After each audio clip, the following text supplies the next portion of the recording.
जय हिंद दोस्तों, मैं हूं अनूप और आप सब लोग देख रहे हैं ग्लोबल कॉन्फ्लिक्ट। दोस्तों S-400 को लेके अमेरिका और टर्की के बीच में ऑलरेडी तनातनी हो चुका है और अब सुनने को आ रहा है कि अमेरिका द्वारा टर्की के ऊपर S-400 के खरीदारी को लेके एक सैंक्शन के बिल लाया जा सकता है। दोस्तों ये खाली टर्की के लिए एक खतरनाक बात नहीं बल्कि इससे अमेरिका को भी नुकसान होगा, लेकिन अमेरिका अपना नुकसान का परवाह न करते हुए टर्की के खिलाफ ये बिल लाने के लिए प्रस्तुत हो रहा है। और दोस्तों अगर ये बिल लाया जाता है तो माना जा रहा है कि इससे F-35 एयरक्राफ्टों का प्रोडक्शन कॉस्ट बढ़ जाएगा और F-35 का कीमत बढ़ने से अमेरिका को नुकसान भी हो सकता है। पर दोस्तों इसके साथ साथ इंडिया के लिए भी एक गोल्डन अपॉर्चुनिटी खुल के आगे आ रहा है कि अगर टर्की के ऊपर F-35 को लेकर सैंक्शन होता है तो शायद भारत को F-35 की तरफ और जाने का मौका मिलेगा, या अमेरिका द्वारा भारत को जो 5th जनरेशन फाइटर एयरक्राफ्टों को लेकर ऑफर किया जा रहा है उसमें भी कुछ और ज्यादा रियायत देते हुए ऑफर को आसान और भारत के लिए काफी अट्रैक्टिव बनाया जा सकता है। अमेरिका और टर्की के बीच में परेशानी तब से शुरू हुआ जब टर्की द्वारा रशिया से S-400 सिस्टमों को खरीदा गया।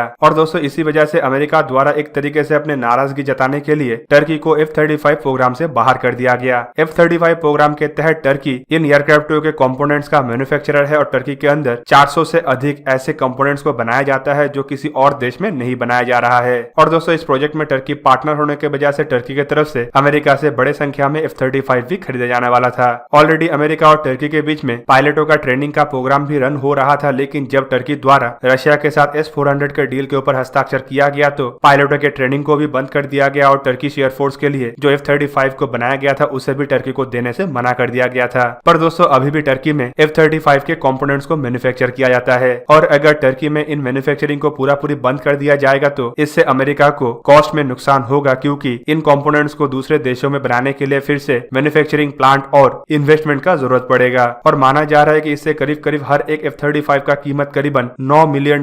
अधिक हो सकता है। और इसी बात का फायदा उठाकर टर्की अभी भी अमेरिका के साथ नेगोशिएशन का प्रयास कर रहा है। हाल ही में अमेरिका के कुछ सांसदों की तरफ से एक ऐसा सवाल उठाया गया था कि जिसके बाद रशिया एक तरीके से चिंता में घिर गया था। उस समय अमेरिकी सांसदों का कहना था कि अगर टर्की चाहता है कि अमेरिका के साथ उसका रिश्ता बरकरार रहे और उसके ऊपर किसी तरीके कोई सैंक्शन ना लगे तो टर्की को अब रशिया से हासिल किया हुआ S-400 का टेक्नोलॉजी या फिर S-400 का डेटा को अमेरिका के हवाले कर देना चाहिए। इससे टर्की सैंक्शन से बच जाएगा और टर्की के इकोनॉमी के ऊपर भी कोई असर नहीं पड़ेगा। पर टर्की द्वारा तुरंत ही साफ कर दिया गया है कि किसी भी हालत में वो रशिया के S-400 के सिस्टम को अमेरिका के हवाले नहीं करेगा। और माना जा रहा है कि इससे ही कुछ सांसद इतना ज्यादा गुस्सा हो गए हैं कि टर्की के खिलाफ सैंक्शन के नीति को लाने के लिए एक बिल को तैयार किया जा रहा है। इवन इस बिल से अमेरिका को करीबन $600 मिलियन का नुकसान हो सकता है, लेकिन अमेरिका इसका परवाह ना करते हुए इस बिल के तहत आगे भी बढ़ सकता है। दोस्तों अमेरिका और टर्की के बीच में रिश्ता खाली S-400 डील को लेकर खराब नहीं हुआ है, बल्कि सेंट्रल एशिया में टर्की जिस तरीके का रोल निभा रहा है और जिस तरीके से अमेरिकन इंटरेस्ट को हार्म कर रहा है उससे अमेरिका काफी ज्यादा नाराज है। चाहे सीरिया के अंदर टर्की का एक्टिविटी हो या आस पड़ोस के देश के अंदर जिस तरीके से टर्की हस्तक्षेप कर रहा है वो मामला हो, इवन टर्की द्वारा रशिया को भी इस खित्ते के अंदर लाने का प्रयास किया जा रहा है, जो एक तरीके से अमेरिका के लिए चिंता का विषय बन सकता है। पर दोस्तों अगर टर्की के ऊपर अमेरिका का ये सैंक्शन लगता है तो इससे कुछ और देशों के लिए भी संभावनाएं बढ़ सकता है, क्योंकि अमेरिका को इन फाइटर एयरक्राफ्टों के इक्विपमेंटों का सप्लाई बेहद ही जरूरी है, क्योंकि हर साल 400 से 450 फाइटर एयरक्राफ्टों को अमेरिका द्वारा निर्माण किया जा रहा है। इवन बहुत सारे देशों की तरफ से अमेरिका को इन एयरक्राफ्टों को लेके ऑर्डर दिया जा चुका है और तय समय पे एयरक्राफ्टों के डिलीवरी के लिए अमेरिका भरपूर प्रयास भी कर रहा है।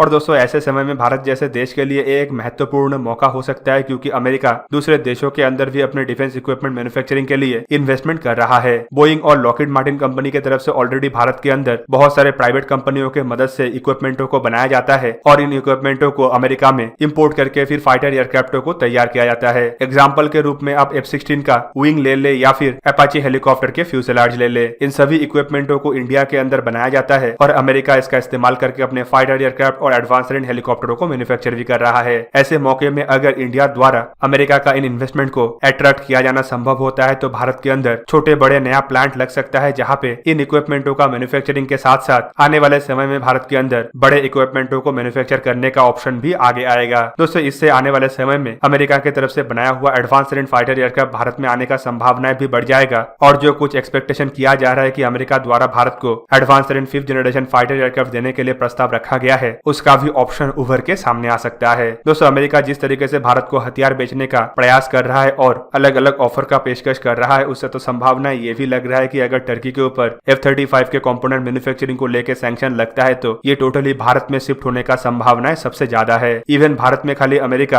अपने F-35 के कुछ कंपोनेंट को खाली मैन्युफैक्चर नहीं करेगा बल्कि बड़े मात्रा में भारत को F-35 जैसे फाइटर एयरक्राफ्ट सप्लाई करने का भी प्रयास कर सकता है। इवन इसके साथ साथ आशा तो ये भी किया जा रहा है कि अमेरिका अपने कुछ अन्य फाइटर एयरक्राफ्ट को भी भारत में बनाने के लिए या फिर भारत से बना के दूसरे देश में सप्लाई करने के लिए भी तैयार है अगर भारत द्वारा 114 फाइटर एयरक्राफ्टों के टेंडर में अमेरिकी फाइटर एयरक्राफ्टों को चुना जाता है। पर दोस्तों इसमें ऐसा भी कुछ सवाल है कि भारत भी तो S-400 खरीद रहा है तो अमेरिका क्यों भारत को F-35 को लेके इतना बड़ा ऑफर दे सकता है। तो दोस्तों इस सवाल के जवाब के रूप में आप देख सकते हैं कि भारत का S-400 अमेरिका या अमेरिका के एलाइज के लिए कोई भी खतरा नहीं है और ना ही भारत अमेरिका के इंटरेस्ट के खिलाफ जाके कोई भी इंटरनेशनल मंच पे कोई काम करता हो। इवन चाइना को लेके भी भारत और अमेरिका के बीच में एक म्यूचुअल इंटरेस्ट है और इसी वजह से अब तक S-400 के खरीदारी को लेके भारत के ऊपर अमेरिका की तरफ से कोई भी प्रतिबंध लगाने का बात नहीं किया गया। और दोस्तों इसके अलावा अमेरिका और भारत के बीच में ट्रेड और इकोनॉमी को लेकर भी इतना बड़ा रिश्ता है कि अमेरिका आसानी से इसे डाउनग्रेड नहीं कर सकता। और माना यह भी जा रहा है कि अगर भारत की तरफ से अमेरिका को फ्यूचर में कुछ बड़े हथियारों का डील दिया जाता है तो अमेरिका S-400 को लेकर भी और ज्यादा नरमी दिखा सकता है और F-35 के रास्ता क्लियर होने का संभावना बढ़ सकता है। तो दोस्तों टर्की के ऊपर सैंक्शन भारत के लिए मैन्युफैक्चरिंग में एक गोल्डन अपॉर्चुनिटी हो सकता है और इसके अलावा और दोस्तों भारत को भी इस तरीके का इन्वेस्टमेंट को अपने अंदर अट्रैक्ट करने के लिए प्रयास इसीलिए भी करना चाहिए क्योंकि यूनाइटेड नेशन के अंदर टर्की द्वारा पाकिस्तान का समर्थन करके भारत को नीचा दिखाने का कोशिश किया गया था और ये भारत के लिए एक बहुत बड़ा अपॉर्चुनिटी होगा टर्की को नीचा दिखाने का या फिर सही तरीके से जवाब देने का। तो दोस्तों ये था आज का वीडियो। अगर आपको वीडियो अच्छा लगा तो इसे लाइक कीजिए और मेरे चैनल को जरूर सब्सक्राइब कीजिए और सब्सक्रिप्शन बटन के साथ बना हुआ बेल आइकन को भी प्रेस कर दीजिए ताकि आप मेरा वीडियो देख पाए सबसे पहले। जय हिंद।